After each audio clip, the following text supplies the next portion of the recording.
요즘 지금 전쟁 중이라서 조금 그렇긴 한데 보통 요맘때 사순절 기간이 되면 성지순례 가서 사순절과 고난 주간을 지내시는 분들이 좀 많이 있습니다. 그래서 우리가 좀 경건하게 또 예수님 생각하면서 또 예수님 그 고난의 십자가 기억하면서 예루살렘에서 좀 지냈으면 좋겠다 하고 그렇게 여행을 가시는 분들이 많이 있는데, 그분들 이야기를 들어보면 지금도 그 예루살렘의 유대인들이 경건하게 살려고 애를 많이 쓴다라는 거예요. 그 율법에 금지된 음식은 먹지 않고 또 코셔라고 해서 이렇게 거기 허락된 음식도 가려서 먹고, 또 관광객들이 호텔에 들어가면 이제 유대인들은 금요일 해질 때부터 토요일 해질 때까지가 안식일이라서 이제 아무 일도 하면 안 되는데, 딱 관광객들이 있어도 호텔에도 이제 금요일 해질 때부터 토요일 해질 때까지는 엘리베이터가 층마다 다 선다라는 거예요. 버튼 누르지 말라고.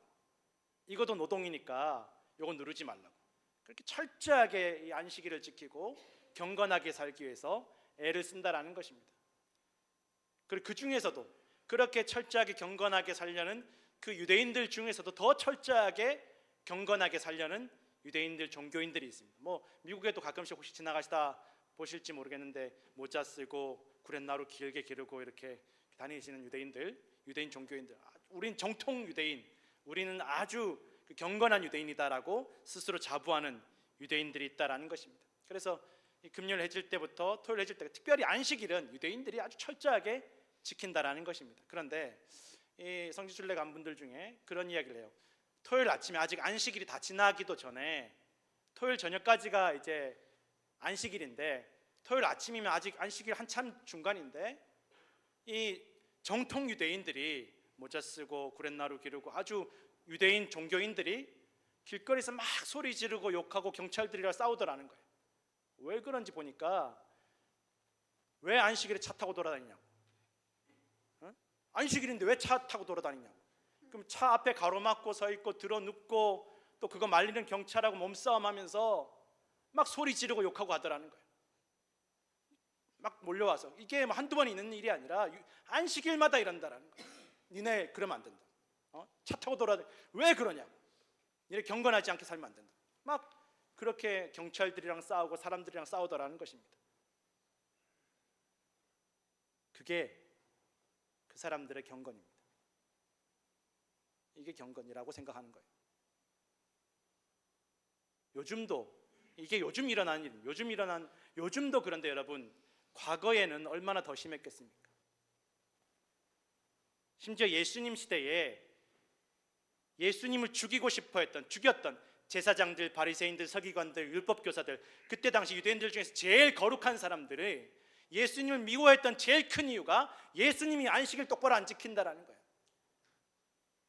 예수님과 제자들이 밀밭 사이를 지나가시는데 제자들이 너무 배가 고파서, 예수님 따라다니니까 너무 배가 고파서 그 밀밭에 그 곡식을 좀 따서 먹었는데, 그걸 이 사람들이 보고, 왜 이게 남의 밭에서 이 이삭을 따먹은 걸 문제 삼은 게 아니라 왜 안식일날 노동하냐는 거예요. 왜 안식일날 그거 추수를 하냐는 거예요. 그게 싫다는 거예요. 그거 경건하지 않은 거라는 거예요. 그것 때문에 예수님이 싫어지는 거예요. 심지어는 예수님이 안식일에 병 고쳐주신 것도 왜 안식일날 병 고쳐주냐는 거예요. 죽든지 말든지 안식일을 지켜야지 왜 안식일날 병 고쳐주냐는 거예요. 왜 안식일날 일하는 거냐는 거예요. 배고프든지 말든지 왜 안식일날 그거 먹냐는 거예요. 왜 일하냐는 거예요. 그게 유대인들의, 예수님을 죽였던 유대인들의 경건이었습니다. 예수님한테만 그런 게 아니었어요. 다 그랬습니다. 왜 안식일 안 지키냐, 왜 율법 안 지키냐, 정죄하고 심지어는 돌로 쳐 죽이기까지 했다라는 것입니다. 그게 안식일을 지키는 유대인들의 경건이었습니다. 여러분, 요즘도 마찬가지입니다. 지금 이스라엘이 언제 전투가 제일 많이 벌어지는지 아십니까? 안식일날. 다른 건 안 해도 싸움은 해야 되겠다라는 거예요. 다른 건 안 해도 병자 고쳐주는 거, 먹는 거 안 해도 싸움은 해야 되겠다라는 거예요. 이게 유대인들의 경건입니다. 여러분, 저와 우리는 다르겠습니까? 이 사순절에 우리의 경건이 어디에 있습니까?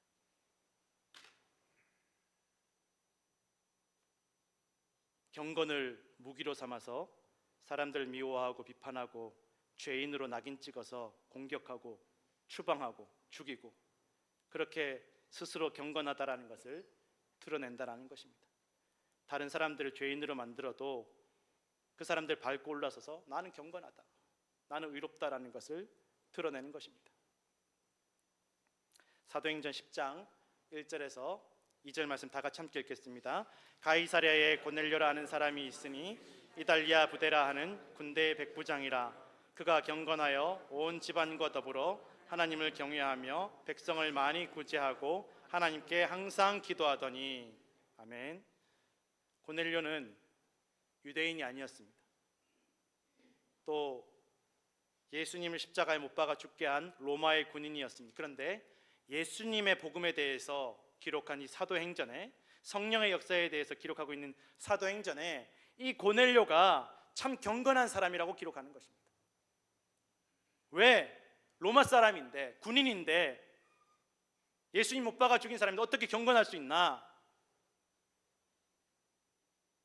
그 고넬료가 경건하기 때문에 하나님을 경외하고 백성을 많이 구제하고 하나님께 항상 기도했다라고 기록하고 있습니다. 성도 여러분, 경건이 어디에 있습니까? 유대인들에게 있습니까? 율법에 있습니까? 다른 사람들 경건하도록 가르치는 데에 있습니까?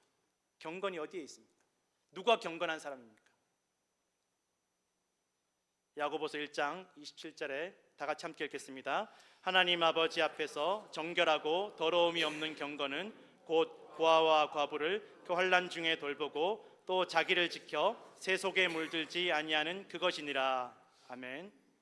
하나님 아버지 앞에서 정결하고 더러움이 없는 경건이다라고 말씀하고 있습니다. 이 경건이라는 것이 나 혼자 도덕적으로 깨끗하게 살고 그냥 내가 딴 사람한테 죄 짓지 않고 나 혼자 그냥 도덕적으로 사는 것이 아니라 하나님과 나와의 관계임을 성경이 말씀하고 있다는 것입니다. 인간적이고 개인적이고 세상적인 문제가 아니라 이게 이 경건의 문제가 하나님과의 문제, 하나님과의 관계의 문제임을 말씀하고 있다는 것입니다. 하나님 보시기에, 하나님 기준으로 정결하고 더러움이 없는 경건, 그렇게 경건한 사람은 어떠한 일을 하느냐? 고아와 과부와 같이 당시에 아무데도 의지할 곳 없고 도와줄 리가 없는 사회적으로 가장 약한 사람들을 돌보아주고 세 속에 물들지 않고 자기를 지키는 것이 경건이고 경건한 사람임을 말씀하고 있다는 것입니다. 당시에 고아와 과부는 사회에서 가장 쓸모없는, 도움이 되지 않는 무익한 그런 계층이었습니다. 나한테 도움이 되는 사람이 아니라 내가 도와주어야 될 사람, 나한테 유익한 사람이 아니라 내가 그들에게 유익이 되어주는 사람, 세속에 물들지 않고 자기를 지키는 것이 경건임을 말씀하고 있습니다. 세속은 하나님 없는 세상을 말합니다. 하나님과 상관없는, 하나님 원하시지 않고 하나님 기뻐하시지 않는, 하나님께 영광이 되지 않는 그런 세속에 물들지 않고 자기를 지키라는 것입니다. 바꾸어서 말하면 우리가 스스로를 지키지 않으면 하나님 없는 세상에 물들어간다는 것입니다. 내가 나를 지키지 않으면 하나님 없는 것처럼 살아가는 사람들에게 물들어간다는 것입니다. 하나님 없는 생각, 하나님 기뻐하시지 않는 그런 모습에 물들어간다는 것을 말씀하고 있다는 것입니다. 그렇게 세속에 물들면 이런 약자들 돌보지 않는다는 것입니다.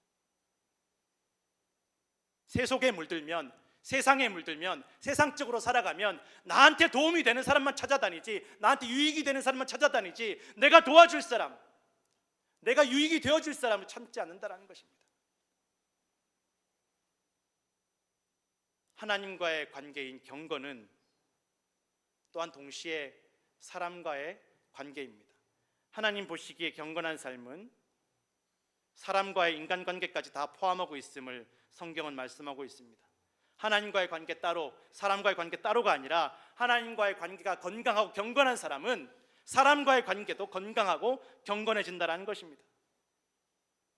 그래서 하나님 앞에 경건한 사람은 다른 사람들, 나에게 도움이 되지 않는 이들을 돌보고 나에게 유익이 되지 않는 사람들에게 내가 유익이 되어주는 그런 관계를 맺게 된다는 것입니다.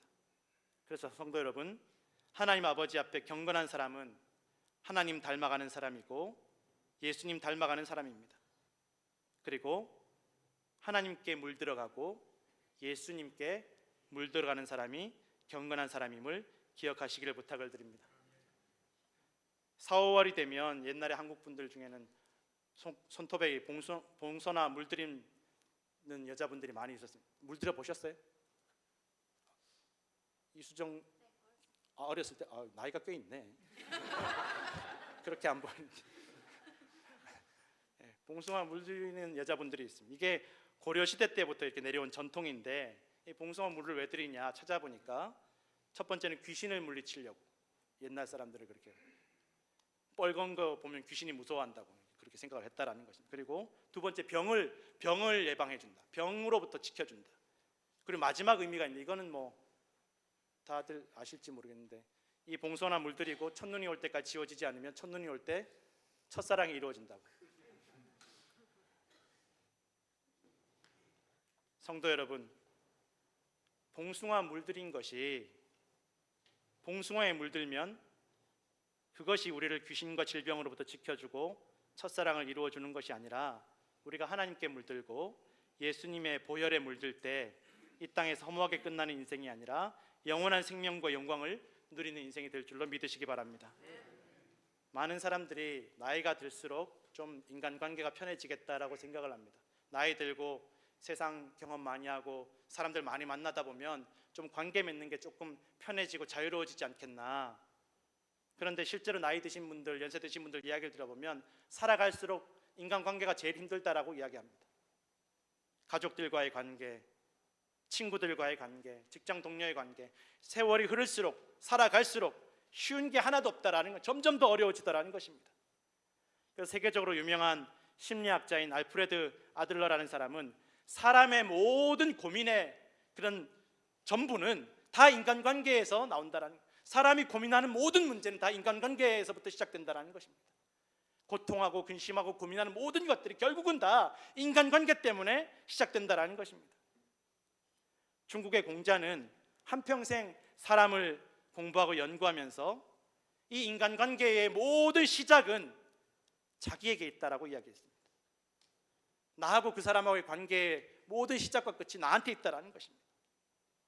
그 사람이 나한테 대하는 태도나 그 사람이 나한테 생각하는 마음이나 생각이 문제가 아니라 내가 그 사람에 대해서 생각하는 마음, 내가 그 사람을 대하는 태도가 가장 시작이 된다라고, 모든 인간관계의 시작이라고 공자가 말했다라는 것입니다. 얼마나 많은 사람들이 이 인간관계의 책임을 남에게 돌리는지 모른다라는 것입니다. 내가 부모님하고 사이 좋지 않은 거는 나는 할 만큼 했는데 부모님 때문이고, 내가 내 배우자랑 멀어진 것은 나는 할 만큼 했는데 배우자가 잘못한 거고, 내가 친구랑 멀어진 것은 나는 할 만큼 했는데 그 친구 때문이고, 다 부모님 때문이고 배우자 때문이고 친구 때문이라는 것입니다. 다 남 탓이라는 것입니다. 다 그 사람들 때문이라는 것입니다. 어떤 두 집이 붙어 사는 친한 집이 있었는데 이쪽 집은 날이면 날마다 안 싸우는 날이 없어요. 부모 자식 간에 싸우고 형제 간에 싸우고 부부 간에 싸우고, 뭐 하루도 조용할 날이 없이 막 깨지고 던지고 부서지고 막 소리 지르고 시끄러운 거예요. 경찰도 여러 번 출동하는 거예요. 친한 사이, 이 가족에는 도무지 친한 사이가 없는, 화목이라는 말의 화자도 찾아볼 수 없는 가정이 있고, 그 바로 옆집은 그런데 너무 반대라는 거예요. 조용하고 언제나 보면 서로 가족들 간에 웃어주고 화목해 보이다라는 것입니다. 그래서 이 늘 싸우는 집의 남자분이 옆집 사람한테 물어봤대요. 어떻게 그렇게 당신 집은 화목하고 조용할 수 있냐? 우리 집은 하루건 날 싸우는데. 그렇게 물어보니까 이 화목한 집에, 조용한 집의 사람이 그렇게 됐던, 당신 집은 너무 다 착하고 올바른 사람들밖에 없어서 그렇다고, 우리 집은 다 나쁜 사람들밖에 없다고. 그게 무슨 말이냐고 도대체. 나쁜 사람들이 많으면 더 많이 싸워야 되지 않냐고. 예를 들어 보겠다고. 당신 집에 누가 지나가다, 가족 중에 누가 지나가다가 화분을 하나 깨면 어떻게 되겠냐. 그러면 그때부터 그렇게 시작되는 거예요. 이제 누가 여기다 이거 화분을 갖다 놔가지고 깨지게 만들었냐고. 그럼 또 옆에서 눈뜬 장님이냐고. 그거 뻔히 보이는 거 왜 못 피해가냐고. 그러면서 이제 서로가 다 옳다라는 거예요. 나는 잘못이 없는데 누가 여기 갖다 놔서 이게 깨졌다. 아니 당신이 못 봐서 그런 거 아니냐. 서로 그때부터 또 싸우기 시작하더라는 것입니다. 그런데 이 옆집에는, 화목한 집에는 아유 내가 이거 못 봐서 깨졌다고 미안하다고. 아니 내가 그거 거기다 갖다 놔서 내 잘못이라고. 서로 다 나쁜 사람들, 잘못한 사람들밖에 없다라는 거예요. 그러니 이 집은, 잘못한 사람들밖에 없는 집은 조용하고 화목한데, 다 서로 나는 옳은데 딴 사람 잘못 때문에 이게 깨졌다라고 생각하는 집은 다 하고 건너 싸운다라는 것입니다. 어떤 또 다른 사람은 기차역에 갔는데 기차역이 깨끗하더라는 거예요. 그래서 이렇게 그 역에 근무하는 분에게 물어보니까 아니 어떻게 이렇게 기차역이 깨끗할 수 있냐 그러니까 여기저기 다 휴지통을 놔두니까 사람들이 다 휴지를 그냥 버리지 않고 휴지통에 버리더라는 것입니다. 그래서 깨끗해졌다라고 이야기를 듣고 마음에 감동이 왔어요. 아 내가 우리 집에 가서 나는 휴지통이 되어야 되겠다. 우리 가족들끼리 가시돋친 말하고 비꼬는 말하고 냉정하게 말하고 이런 이야기들을 할 때 내가 다 그거 내가 들어야 되겠다. 내가 휴지통이 돼서 내가 그거 다 감당해야 되겠다. 가족들이 욕을 하면 내가 웃으면서 대답해주고 빈정거리면서 빈정거려도 따뜻하게 웃어주는 그런 내가 휴지통이 되어야 되겠다. 그렇게 마음을 먹었다라는 것입니다. 공자라는 사람이 인간관계에 있어서 남을 비판하는 것도 조심해야 되지만 칭찬하는 것도 조심해야 된다라고 이야기했다라고 합니다. 내가 누군데 칭찬하고 누군데 내가 무엇이기에 누구를 판단하고 칭찬하고 욕할 수 있겠냐는 것입니다. 칭찬이나 비판하는 것 자체가 내가 누군가를 판단하는 것이기 때문에 칭찬하는 것도 비판하는 것도 조심해야 된다라고 이야기했다라는 것입니다. 성도 여러분, 경건한 사람은 하나님과의 관계, 사람과의 관계가 화목한 사람입니다. 그런데 이 관계가 화목하기 위해서 하나님에게 책임을 돌리고 다른 사람에게 책임을 돌리는 것이 아니라 자신을 낮추고 억울할지라도 남의 잘못도 자기가 책임을 지는 것입니다. 하나님 왜 내 기도 들어주시지 않아서, 왜 내 인생이 이 모양 이 꼴이라서, 나는 이렇게 태어나서 이렇게 된 거 아니냐고 원망하고 책임을 돌리는 것이 아니라 하나님 감사합니다. 내가 그렇게 어려운 환경 가운데 여기까지 오고 하나님 자녀 삼아주신 것 감사합니다. 이렇게 어려운 것 다 우리의 죄 때문입니다. 감사합니다. 자신을 낮추고 남의 잘못도 자신이 짊어지는 것입니다. 예수님께서 보여주신 그 모습, 죄를 저지른 것은 사람인데 그 사람들의 죄를 대신해서 십자가에서 그 죄값을 대신 치르시는 그 모습을, 그 경건을, 그 사랑을 우리에게 보여주셨다라는 것입니다. 그것이 하나님의 사랑이고 예수님의 사랑임을 성경은 말씀하고 있습니다. 요한일서 4장 10절에서 11절 말씀 다 같이 함께 읽겠습니다. 사랑은 여기 있으니 우리가 하나님을 사랑한 것이 아니요 하나님이 우리를 사랑하사 우리 죄를 속하기 위하여 화목 제물로 그 아들을 보내셨음이라. 사랑하는 자들아 하나님이 이같이 우리를 사랑하셨은즉 우리도 서로 사랑하는 것이 마땅하도다. 아멘. 성도 여러분, 경건은 사랑입니다. 하나님을 사랑하고 이웃을 사랑하고 원수를 사랑하는 것, 하나님 닮아가고 예수님 닮아가고 하나님 사랑 닮아가고 예수님 사랑 닮아가고 하나님께 물들어가고 예수님께 물들어가는 것이 경건입니다. 미워하고 증오하고 정죄하고 남을 밟고 올라서는 것이 아니라 남을 높여주기 위해서 내가 기꺼이 남에게 밟혀주는 사람이, 그 사랑이 경건임을 기억하시기를 부탁을 드립니다. 그런데 이 경건은 그냥 저절로 가만히 있는다라고 이루어지지 않습니다. 오늘 본문은 경건에 이르기 위해서 우리가 스스로를 연단해야 된다라고 말씀하고 있습니다. 연단이란 말은 연습이고 훈련이라는 의미이고, 원래의 의미를 살펴보면 옷을 벗는다라는 의미, 벌거벗는다는 의미를 가지고 있습니다. 왜 벌거벗느냐? 연습하려면, 훈련하려면 옛날에 운동선수들이 옷을 벗고 연습하듯이 걸리적거리는 거 다 내려놓고 이 연습과 훈련에만 집중하기 위해서 옷을 벗는 것을 표현했다는 것입니다. 그만큼 집중하는 것입니다. 훈련하기 위해서, 연습하기 위해서 다른 거추장스러운 것들을 다 내려놓고 연습에 집중하는 것입니다.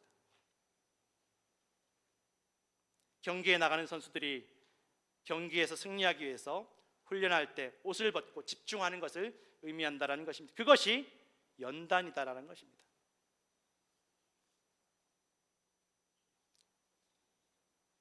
하나님과 예수님의 관계 안에서 하나님 닮아가고 예수님 닮아가고 물들어가기 위해서 집중해서 훈련해야 된다는 것입니다. 그냥 가만히 있는다고 내가 닮아가고 가만히 있는다고 사랑할 수 있는 것이 아니라 훈련하라는 것입니다. 하나님을 경외하기 위해서, 하나님 두려워하고 하나님 높이기 위해서 훈련하고, 하나님을 사랑하기 위해서 훈련하고, 이웃을 사랑하기 위해서 훈련하고, 원수 사랑하기 위해서 훈련하고, 훈련해야 된다는 것입니다. 약자를 돕기 위해서 훈련하고, 도움이 되기 위해서 훈련하고, 돌보기 위해서 훈련하라는 것입니다. 그것이 경건에 이르는 연단입니다. 기도하기 위해서 훈련하는 것입니다. 그냥 내가 기도 안 돼, 안 할래, 그가 아니라 기도하기 위해서 훈련하는 것입니다. 만두귀란 말 들어보셨습니까? 만두귀. 운동하시는 분들, 레슬링, 유도, 권투, 그 외에 운동선수들이 막 너무 훈련을 열심히 하고 열심히 해서 귀가 다 망가져서 만두 모양으로 되면 만두귀라고 합니다. 귀가 다 터지고 갈라지고 찢어지고, 이게 또 훈련이 반복되니까 치료가 소용없이 이게 귀가 완전히 망가진다라고 합니다. 귀 모양만 이상해지는 게 아니라 귀도 잘 안 들리게 되고 나중에 심하면 시력도 잃어버리게 된다는 것입니다. 선수들이 이걸 알면서도 훈련한다는 것입니다. 내가 귀가 망가지고 귀가 안 들릴 수 있고 안 보일 수 있다는 것 알면서도, 만두귀가 될 것을 알면서도 훈련한다는 것입니다. 훈련은 거저 얻을 수 없다는 것입니다. 그것이 훈련이고 연단이다라는 것입니다. 미국과 캐나다에 아이스하키 하는 분들이 많은데, 이 아이스하키 선수들 중에는 앞니를 포함해서 이가 없는 분들이 그렇게 많다고 합니다. 그래서 아이스하키 선수들 보면, 방송이나 사진에 보면 이 없이 그냥 바보처럼 이가 빠진 채로 그냥 막 이렇게 인터뷰하는 분들이, 사진 찍히는 분들이 있다라고 합니다. 워낙에 이 아이스하키 하다가 채에 맞아서 이가 나가거나 공에 맞아서 이가 나가는 일들이 너무 많다라는 것입니다. 그래서 보통 이 아이스하키 선수들은 선수 은퇴할 때까지 이를 해놓지 않는다라는 것입니다. 해놓아봐야 또 부서지고 또 부서지니까 이 빠진 채로 살아간다라는 거예요. 그런데 그거를 부끄러워하지 않고 자랑스럽게 여긴다라는 것입니다.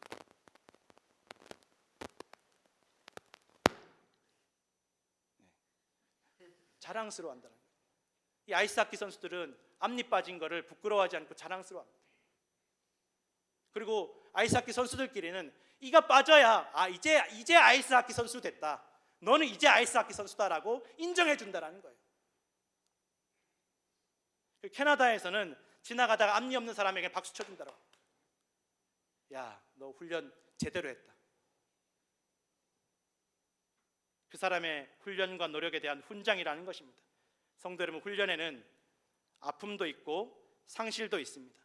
우리가 경건에 이르는 연단과 훈련도 마찬가지입니다. 경건에 이르기 위해서 연단할 때 하나님을 경외하고 기도하고 이웃을 돌보고 살필 때, 사랑하고 용서할 때 아픔과 상실이 따라온다라는 것입니다.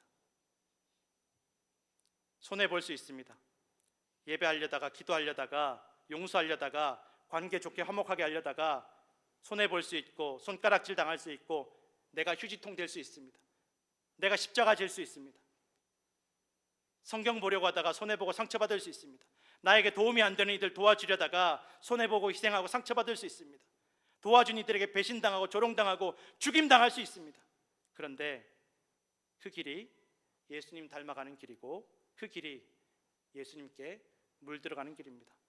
예루살렘 가서 십자가 짊어지고 그 길 걸어보는 것이 경건이 아니라 오늘 지금 이 자리에서 우리가 만나는 이들과 함께 이 자리에서 하나님을 경외하고 기도하고 사랑하는 것이 경건임을 여러분 기억하시기를 부탁을 드립니다.